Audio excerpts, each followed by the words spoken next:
আসসালামু আলাইকুম ওয়া রাহমাতুল্লাহি ওয়া বারাকাতুহু নাহমাদু ওয়া নুসাল্লি আলা রাসূলিহিল কারীম আম্মা বাদ আউযু বিল্লাহি মিনাশ শাইতানির রাজীম বিসমিল্লাহির রহমানির রহিম ওয়া ইযা মারিতু ফাহুয়া ইয়াশফি সাদাকাল্লাহুল আযীম ওয়া সাদাকাল্লাহুন নবিয়্যুল কারীম। প্রিয় বন্ধুরা, হোমিওড চ্যানেলের পক্ষ থেকে সকলকে জানাই আন্তরিক মোবারকবাদ, অভিনন্দন ও শুভেচ্ছা।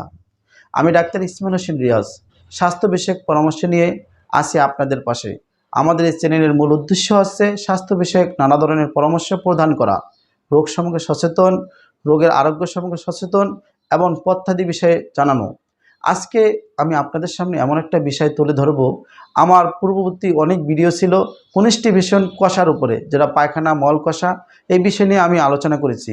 তবে আজকে আলোচনা করব যে গর্ভ অবস্থায় কনস্টিপেশন সামলাতে কি করবেন, গর্ভ অবস্থায় কনস্টিপেশন সামলাতে কি করবেন সেই বিষয় নিয়ে আমি আজকে আলোচনা করব।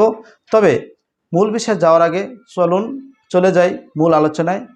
যাওয়ার আগে আমাদের চ্যানেলটি এখনও যারা সাবস্ক্রাইব করে নিন এবং পাশে থাকা বেল আইকনটি প্রেস করে রাখুন, যাতে পরবর্তী নতুন ভিডিও আসা মাত্রই আপনার কাছে নোটিফিকেশন পৌঁছে যায়।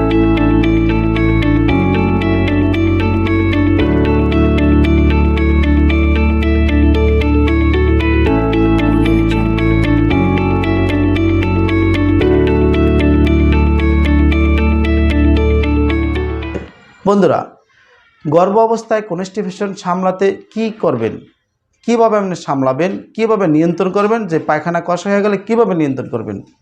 মনে রাখবেন, খাদ্য তালিকায় প্রচুর ফাইবার খাবার রাখুন।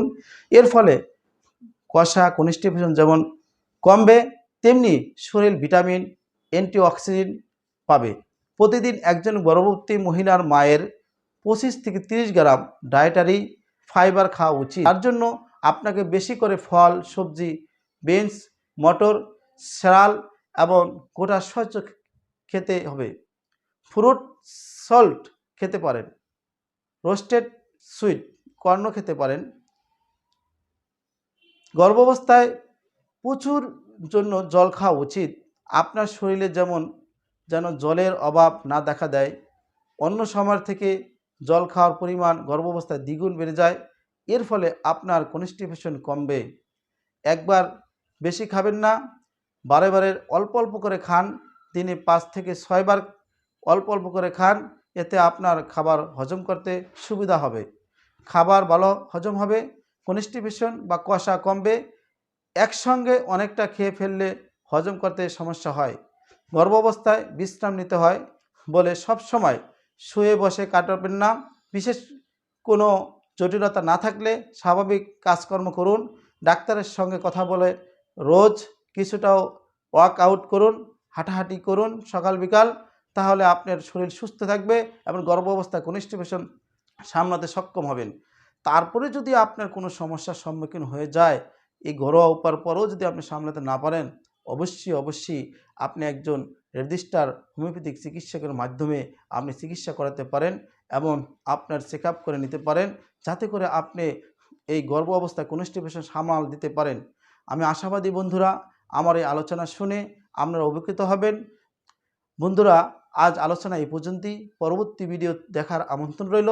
যদি কোনো প্রশ্ন থাকে কমেন্টের মাধ্যমে জানাবেন এবং বেশি বেশি শেয়ার করে আপনার বন্ধুদের জানার সুযোগ করে দিন। এইরকম নতুন নতুন ভিডিও তৈরি করতে আমাদেরকে উৎসাহিত করুন। আজ এই পর্যন্তই। ভালো থাকবেন, সুস্থ থাকবেন, হোমিওপ্যাথির সাথেই থাকবেন। আসসালামু আলাইকুম ওয়া রাহমাতুল্লাহি ওয়া বারাকাতুহু।